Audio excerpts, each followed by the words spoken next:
Hey everybody, thanks so much for joining me today. I thought I would talk a little bit about finishing up this Seascape that I started, which is a larger version of one that I've done as sort of a practice, if you will. And I'm going to talk about what I need to do, what I think I need to do, and talk a little bit about some of the tools that I'll be using. So first of all, let's just get a little bit better look at the Seascape itself. So this is an imaginary composition from a bunch of different photos that I have of the west coast of Ireland. And I just sort of pulled them all together and made up this scene.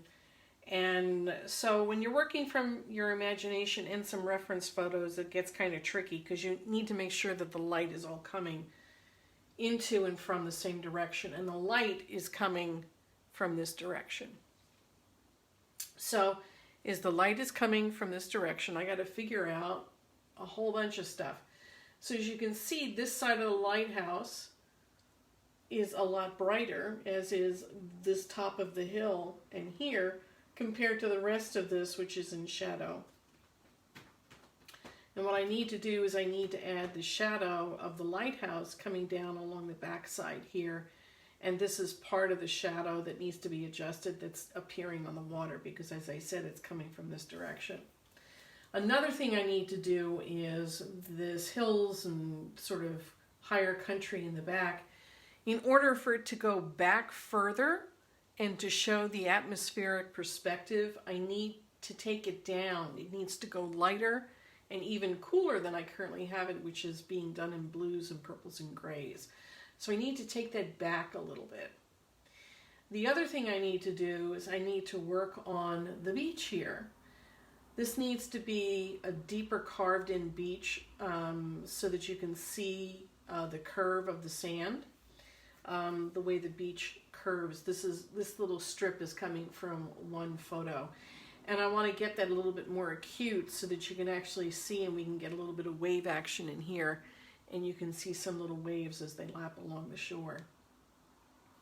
Another thing I want to do is I want to make sure that this hillside looks carved in the way it needs to be because it's somewhat sandy and rough. It's almost not quite sandstone, but because of the color of the light and the way it's hitting it, it looks really pretty. And I want to make sure that the greenery that is growing, because this whole piece is coming from another photo, the greenery that's coming in here is appropriate lit, has enough shadow, and the flowers that are growing, as they're strewn down the hillside, they kind of drop off a little bit. This pathway is a pathway down to the beach, and this walkway is going up a hill, so I need to contour this so you can actually feel the walk up and then the walk down on both of these. The last part is this meadow, which is coming from yet another photograph. There are these flat top rocks, which are making a really convenient place for you to sit and enjoy the view.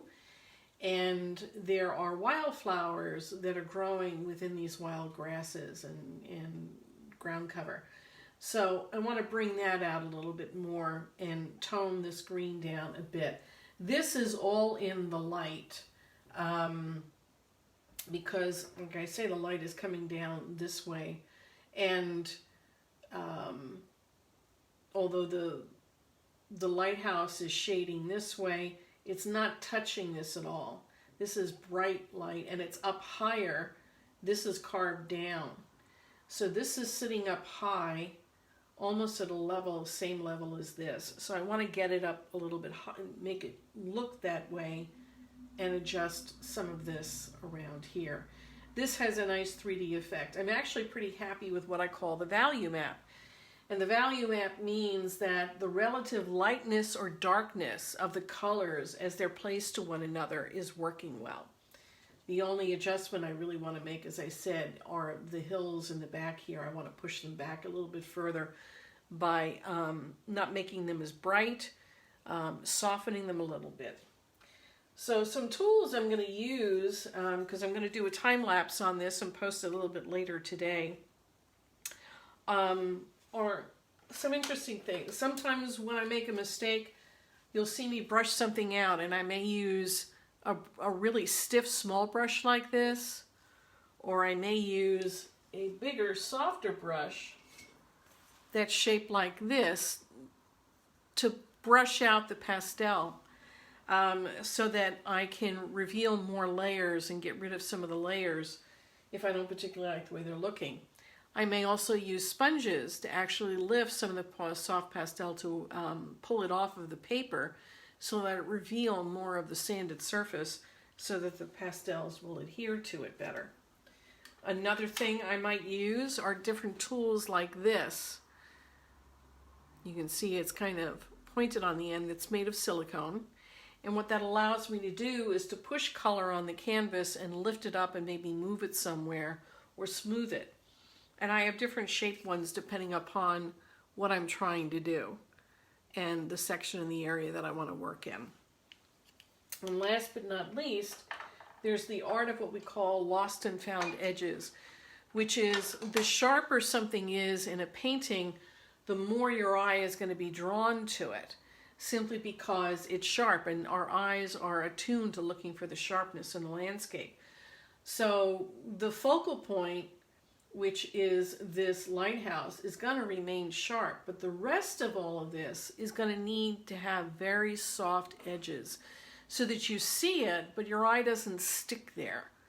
And so I'm going to use a bunch of different ways to draw your eye through this, because this is a pathway, this is a pathway. All of it is meant to point up and lead you to that lighthouse so that it grabs your attention. One of the ways I soften lines is by using a hake brush and very lightly just brushing it. It's enough to take away the sharp edges and smooth it out and soften it. Okay, well that's all I've got for now. I'm going to turn this off and I'm going to start going into time lapse. But before I go, just wanted to remind you, my Mother's Day sale is going on. Everything is 35% off on the site. It's a hell of a discount, even on originals. So as an example, just to give you and whet your appetite a little bit, this is one of the paintings that I did specifically for Mother's Day. It's listed at $150, and with 35% off, that takes it down to $97.50. It's a heck of a deal to get a really sweet little original for someone you love. And one of my most popular prints, and this is the original. There's nothing like seeing an original. This is called Ladies in Pink, and it was from when I was in Tokyo years and years and years ago during cherry blossom time. And I had hired a guide to take me around the city to show me different parks. And so this is an original. It is 12 by 16 inches. It retails for $1,000, but it's going for $650 during the sale. So frankly, I think you're nuts not to go take a look at what's up there. And if you can't see an original that's within your budget, there are lots of options. I have a new merchandise line of tote bags and clothing and coasters and puzzles and all kinds of fun things. I'm sure you'll be able to find something for that lady you love. All right, everybody. Good talking with you. And got questions, you got comments, you want some help picking out a gift, please just leave me a message and I will be happy to help you. Have a great day and look for the time lapse. We'll see you later.